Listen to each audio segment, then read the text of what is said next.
Là, ça va? C'est bon? Non, il y a quelques années, enfin il y a 2 ans, j'ai commencé à écrire une série de cours. Le premier, c'était sur les goitres, le deuxième sur les potins, qui sont une monnaie gauloise.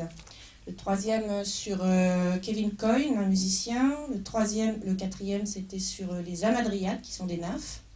Ensuite, sur les piscines, la cordonnerie, la méthode de Feldenkrais. Et puis, voilà, j'en suis là, je crois. Alors, je vais vous lire le premier, qui est un cours sur les goitres. C'est un cours sur les goitres.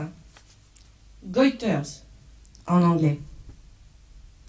Ils peuvent pendre par deux, côte à côte, ou de chaque côté du cou. Ce sont des poches flasques. Départ directement depuis le menton, sous le menton, accompagné d'autres signes, implantation des cheveux basses, intelligence limitée. Qu'est-ce qu'une intelligence limitée, par exemple? On ne finit pas ses phrases, etc. Pas de possibilité de goitre dans la nuque. Il y aura toujours quelqu'un pour vous dire qu'il a vu un goitre dans une nuque, mais c'était un œuf. Le goitre, c'est par devant. Ne serait-ce pas parce qu'on a pris l'habitude de faire des portraits de face? Il n'y a guère qu'un médecin pour photographier un homme de dos. Quantité de chair, de gras, suffisante, donc devant de préférence. Le col roulé n'est d'aucun secours. On se dit plus tard, quand ma chair pendra en fanon, je mettrai un col roulé noir. Mais là, c'est trop énorme, perdu d'avance. Ils couchent entre eux, dégénèrent, ça donne des goitres. Bref, l'histoire de l'humanité, avec cette propension à exagérer qu'on a quand on fait court pour faire passer la pilule. Le Christ. Le Christ, les deux larrons, droite, gauche. Qui sera goitreux? Pas le Christ. Nous sommes d'accord. Je placerai ma main devant où je crèverai les yeux de mon interlocuteur. Il n'y a pas 36 solutions. L'oral tolère peu les nuances. Ou alors il faudrait avoir une mémoire considérable, se souvenir d'un texte entendu la veille au mot près, pouvoir reconstituer le début d'un paragraphe de 20 lignes, etc. Ce qui est tout à fait impossible, mais on peut en entretenir la nostalgie. Du poids. De ce que ce poids, en plus, ne vous fasse pas pencher en avant, de ce qu'il est intégré au corps, est le corps, et n'apparaît comme supplémentaire que de l'extérieur. D'où la pression sociale. Ce kyste, débarrasse-t-en donc, c'est disgracieux. Puis quand on n'en tempère pas, c'est dangereux. Il grossit. Il est plus gros cette semaine que la semaine dernière. Ce que vous ne voyez pas, puisque vous ne vivez pas par semaine, mais au jour le jour, à la minute, à la seconde, et qu'en une seule seconde, cela ne pousse pas. Les Alpes, donc. Problème de sels minéraux. Sels minéraux, tout le monde s'y retrouve comme auparavant crétinisme.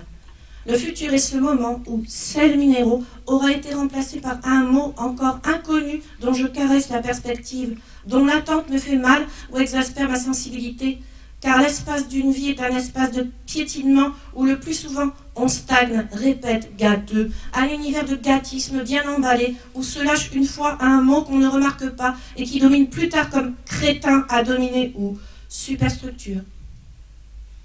Chaque année, je répète le mot que j'ai dit la première fois 20 ans plus tôt, entendu la première fois 10 ans avant les 20 ans, ce qui fait 30, c'est le cours. Mais il y a la scénographie. Scénographie du goitre, estrade, en scène, écran pour projection, piscator, diapo, slides, et adresse frontale au public. Contexte quasi inamovible, salle de classe type théâtre et vice-versa. Ce qui compte, c'est la masse de chair, le goitre au cou, le public dans la salle.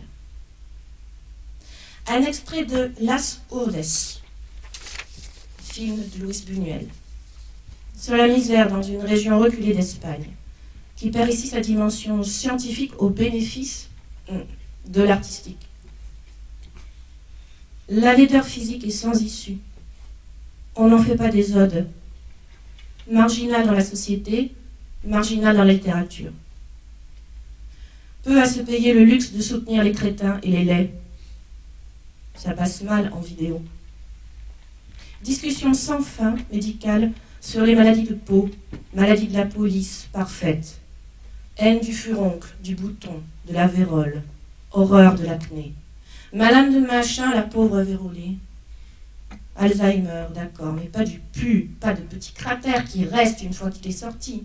Même cette propreté-là, on n'en veut pas, on souhaite l'éviter. Ne pouvoir appeler Georgette qu'un personnage populaire ou ridicule. Dans un polar, une anti-poésie, ou que sais-je. Georgette est affublée d'un goitre, ce qui n'est pas vraiment surprenant dit comme ça.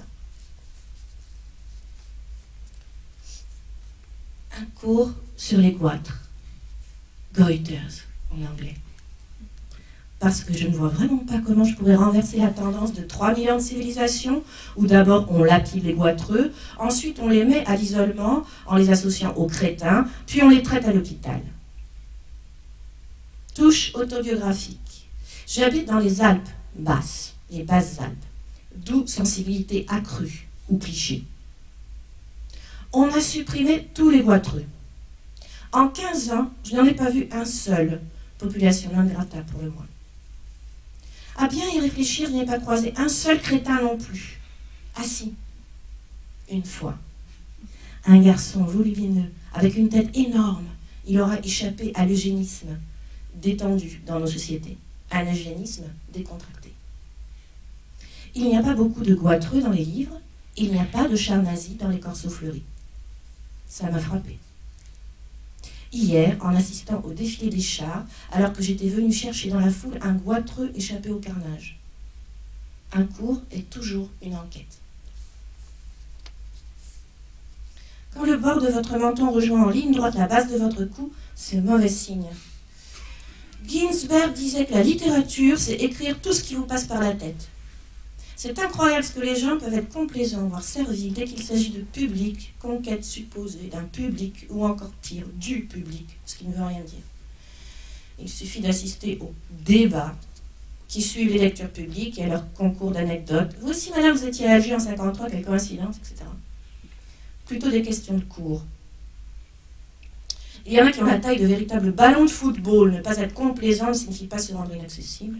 Proportionnellement, c'est assez comparable au sac que développent certaines grenouilles à leur cou pour plaire à leurs partenaires, je suppose, ou menacer. Ensuite, cela se réduit en fripant, comme une de ces bulles de chewing-gum malabar qu'on perçait d'un ongle dans les cours de récréation. Je parle des grenouilles, pas des goitres.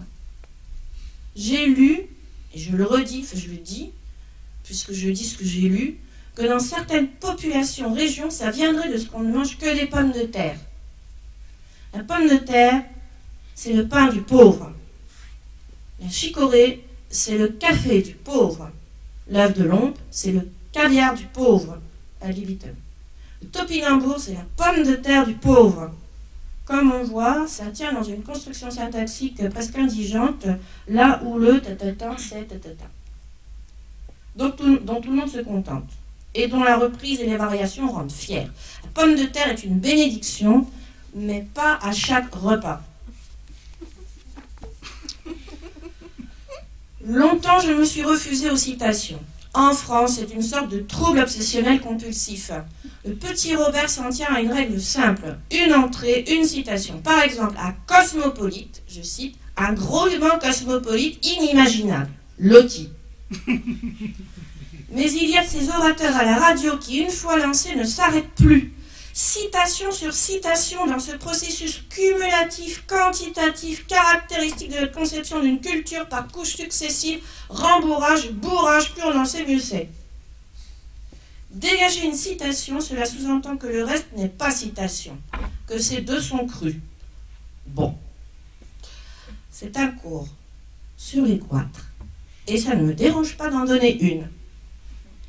Lequel Berthélémy dist à celui géant, goitre quittust fait raison, te feus mésoratier.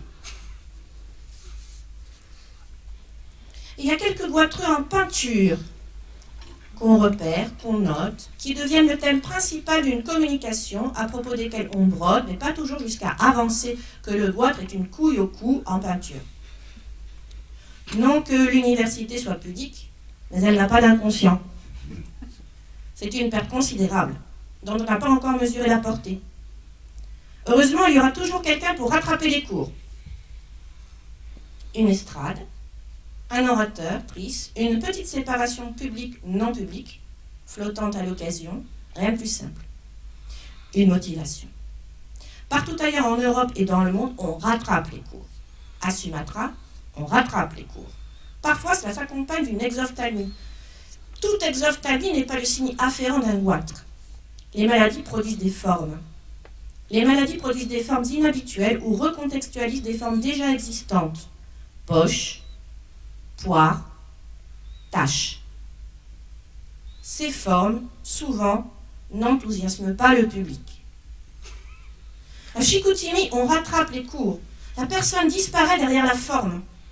On ne voit plus que son goitre, sa tache dite de naissance. Morceau de peau de singe sur le tannage lisse et blanc d'un vrai Lillois, d'une Alsacienne. En tant qu'enseignante, je veux bien disparaître derrière mon savoir, mais certainement pas derrière mon œuf de poule ou de pigeon. Hiérarchie des formes. Un geste inventé par l'homme est supérieur à l'œuf de poule poussé sur l'homme.